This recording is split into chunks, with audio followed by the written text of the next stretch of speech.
หนูน้อยที่เกิดมาพร้อมกับความสามารถพิเศษมันคือของขวัญหรือคำสาปจากพระเจ้าสวัสดีครับชีวิตติดหนังวันนี้ผมก็มีหนังเรื่อง The Man Without Gravity หนังเปิดตัวที่สองสาวรีบตรงไปโรงพยาบาลกลางดึกเพราะนาตาเลียเจ็บท้องใกล้คลอดพอมาถึงก็ปรากฏว่าไม่มีหมอพยาบาลจึงเป็นคนทำคลอดให้เมื่อทารกออกมาก็ลอยขึ้นกลางอากาศทันทีทุกคนพากันตกตะลึงกันหมดโดยเฉพาะคนทำคลอดถึงกับช็อกแม่ได้ดึงหนูน้อยเข้ามาราวกับดึงลูกโป่งนาตาเลียเชื่อว่าลูกคนนี้คือเทวดามาเกิดแต่คุณยายอารีนาไม่คิดเช่นนั้นเธอให้พยาบาลตัดสายสะดือแล้วรีบพาหลานกลับบ้านทันทีอารีนาถามลูกสาวว่าพ่อของเด็กคนนี้คือใคร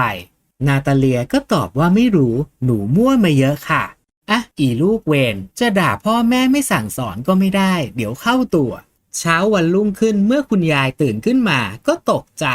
หลานกูไปไหนลอยขึ้นไปติดผนังนี่เองหลังจากที่เอาหนูน้อยลงมานาตาเลียก็ตั้งชื่อลูกชายว่าออสการ์เพราะเชื่อว่าเด็กคนนี้คือเทวดาแต่คุณยายกลับมองว่ามันเป็นการลงโทษจากพระเจ้าที่ลูกสาวนอนกับผู้ชายไปทั่วอารีนาบอกว่าออสการ์จะออกไปข้างนอกไม่ได้เด็ดขาดจะเกิดอะไรขึ้นหากคนอื่นรู้ว่าเขาลอยได้ไม่นานเพื่อนบ้านที่แสนดีก็มาหาที่บ้านอยากมาดูหน้าหนูน้อย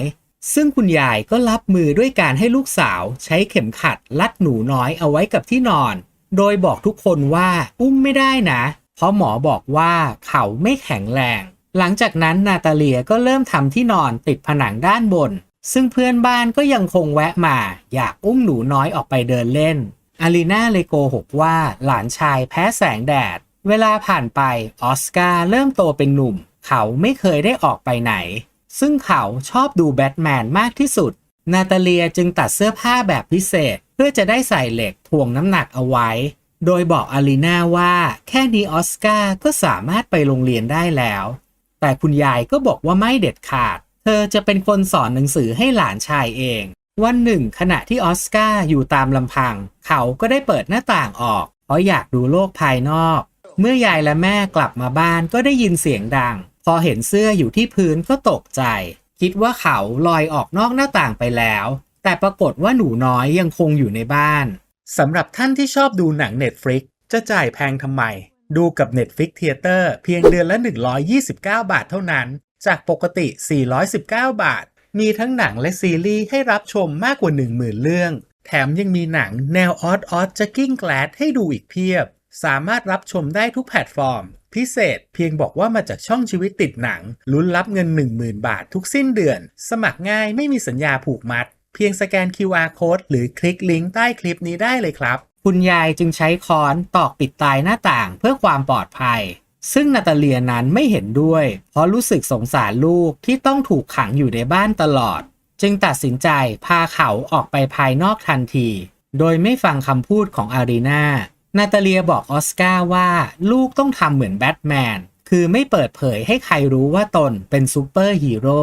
หลังจากนั้นแม่ก็เริ่มสอนวิธีการเดินให้แก่ลูกและพาเขาออกไปภายนอกในเวลาปกติผ่านการเฝ้าดูของเพื่อนบ้านที่สอดรู้สอดเห็นจนวันหนึ่งเธอได้เข้าไปซื้อของในร้านโดยให้ลูกรออยู่ภายนอกซึ่งออสการ์ได้เดินไปชนสาวน้อยที่มีชื่อว่าอากาตาเธอเลยขอให้เขารับผิดชอบด้วยการช่วยถือขวดน้ำไปส่งที่บ้านระหว่างทางอากาตาได้แวะดูนักร้องที่เธอชื่นชอบออสการ์ที่รู้สึกหนักจึงทิ้งลูกเหล็กลงพื้นพอมาถึงหน้าบ้านสาวน้อยก็ขอขวดน้ำคืนแต่ออสการ์ก็ปฏิเสธจนเกิดการยื้อแย่งกันเมื่อขวดน้ำหลุดมือหนุ่มน้อยก็ลอยไปติดหลังคาอากาตาเห็นก็ตกใจคิดว่าเขาเป็นซูเปอร์แมนออสการ์ก็บอกว่าไม่ใช่เธอจึงได้ช่วยเขาลงมาพร้อมกับเอาเป้สีชมพูหวานแหววให้ซึ่งสาวน้อยได้ให้สัญญากับออสการ์ว่าจะช่วยเก็บเรื่องนี้ไว้เป็นความลับเหตุการณ์ที่เกิดขึ้นทำให้ออสการ์กลับบ้านดึกพอมาถึงแม่ก็ถามลูกด้วยความเป็นห่วงหนุ่มน้อยตอบว่าวันนี้เขาได้เพื่อนใหม่นาตาเลียจึงถามลูกชายว่าได้บอกอะไรกับเธอหรือเปล่าออสการ์ก็บอกว่าเปล่าโดยอิฟบวกไว้ด้านหลังแล้วคุณยายก็กลับมาพร้อมกับถามเรื่องเป้ที่เขาใส่อยู่ นาตาเลียกลัวแม่บ่นเลยบอกว่าหนูซื้อให้ลูกเมื่อเช้าค่ะสีชมพูเนี่ยนะใช่ค่ะออสการ์ชอบสีนี้รู้แล้วว่าลูกแม่งโกหกเก่งเหมือนใครทั้งสองตกลงจะเก็บเรื่องนี้เป็นความลับไม่บอกยายหลังจากนั้นอากาตาก็แวะมาหาออสการ์ที่บ้านทุกวันเด็กสองคนสนิทสนมกันอย่างรวดเร็วจนวันหนึ่งโรซาคุณยายของอากาตาได้มาที่บ้านเพราะหลานสาวชอบเล่นกับออสการ์เธอบอกว่าเขาเป็นซูเปอร์ฮีโร่สามารถบินได้นั่นทำให้สีหน้าของผู้เป็นแม่เปลี่ยนไปทันทีหลังจากวันนั้นไม่ว่าอากาตาจะแวะมาที่บ้านสักกี่ครั้งนาตาเลียก็ไม่ยอมให้เด็กทั้งสองได้เจอกันจนโรซาต้องมาถามว่าเกิดอะไรขึ้นทำไมถึงไม่ให้หลานสาวพบกับออสการ์นาตาเลียก็โกหกว่าพอดีลูกชายทำกันบ้านไม่เสร็จอากาตาเลยบอกคุณยายว่าออสการ์ไม่ได้เรียนหนังสือหลังจากนั้นตำรวจก็แวะมาที่บ้านเพราะตามกฎหมายเด็กจะต้องเรียนหนังสืออารีนาเลยอ้างว่าหลานชายป่วยร่างกายอ่อนแอซึ่งตำรวจยังคงยืนยันว่าเด็กทุกคนต้องได้รับการศึกษาทำให้นาตาเลียต้องพาออสการ์ไปที่โรงเรียนแต่เมื่อมาถึงเธอก็ไม่สามารถทำใจได้และพาลูกกลับมาที่รถพวกเขาย้ายไปอยู่ในสถานที่อันแสนห่างไกลหลายปีผ่านไปคุณยายได้เสียชีวิตเหลือเพียงแค่สองแม่ลูกซึ่งออสการ์ยังคงเก็บกระเป๋าของอากาตาเอาไว้ด้วยความที่ใช้ชีวิตอยู่บนเขาเป็นเวลากว่า10 ปีออสการ์จึงอยากจะถอดเป้ออกเสียทีแต่ก็ถูกแม่ห้ามเอาไว้จนกระทั่งวันหนึ่งออสการ์ได้ดูรายการทีวีคนเหนือมนุษย์ที่ให้ผู้มีพรสวรรค์พิเศษมาแสดงความสามารถกลางดึกคืนหนึ่งเขาจึงได้แอบหนีออกจากบ้านเพื่อไปออกรายการคนเหนือมนุษย์ออสการ์ได้ถอดเป้ออกเป็นครั้งแรกในวันที่เขากำลังเตรียมตัวจะเดินทางกลับบ้านออสการ์ก็ได้พบเข้ากับดาวิด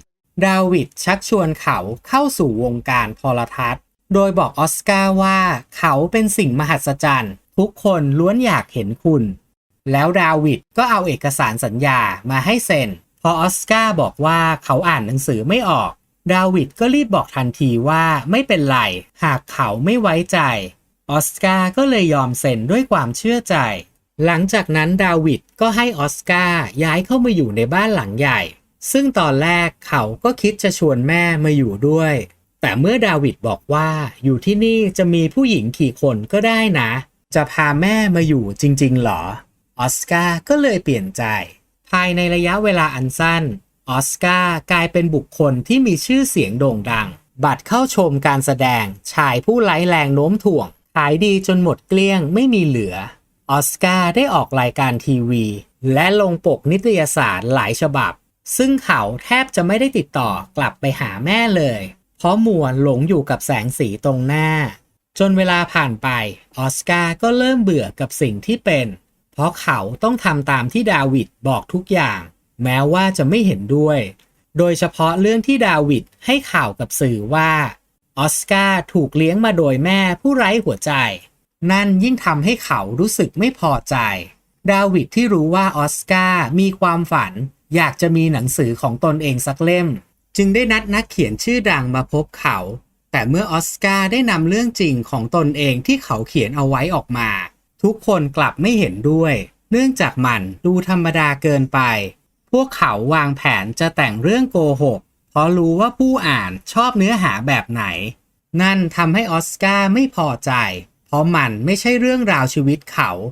ดาวิดจึงได้เชิญนาตาเลียมาที่บ้านโดยหวังว่าเธอจะช่วยทำให้ออสการ์อาการดีขึ้น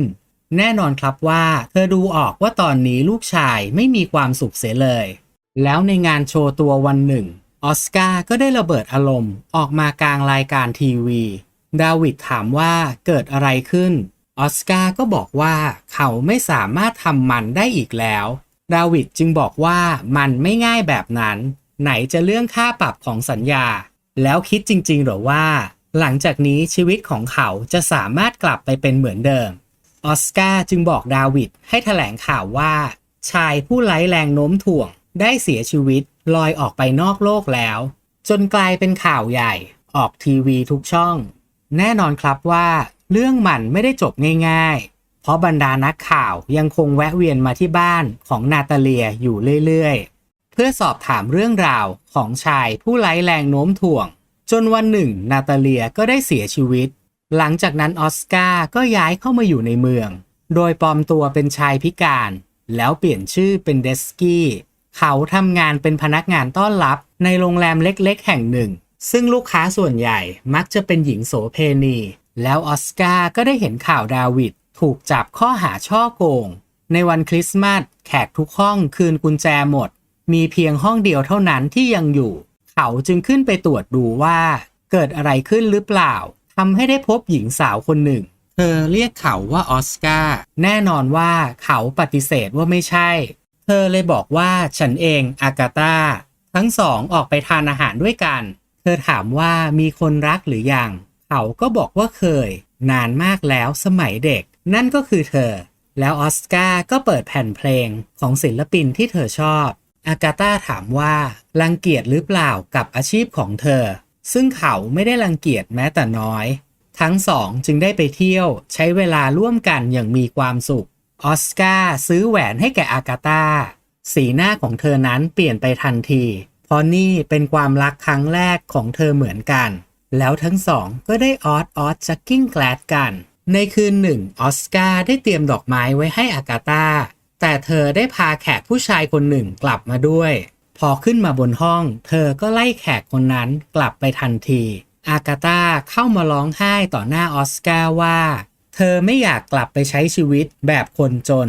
แล้วคุณคิดบ้าอะไรอยู่ที่จะอยู่กินกับผู้หญิงโสเภณี